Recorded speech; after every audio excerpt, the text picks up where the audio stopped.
ভালো করতে চান তাহলে আপনারা একটু খাবারটা চিপে চিপে খাবেন, আর জলটাকে 1 ঘন্টা 1.5 ঘন্টা বাদে খাবেন। যে কোনো খাবার খান না কেন 1 ঘন্টা 1.5 ঘন্টা বাদে খাবেন, দেখবেন আপনার শরীর ভালো থাকবে।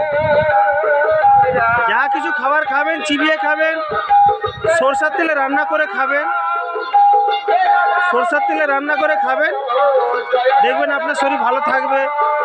যত খাবারটাকে চিবে চিবে মুখের স্লাইভারটা লে যেতে পারবেন, তত আমাদের শরীর ভালো থাকবে। ধন্যবাদ সবাইকে আমার ভিডিও আসার জন্য, আমার শর্ট ভিডিও দেখার জন্য।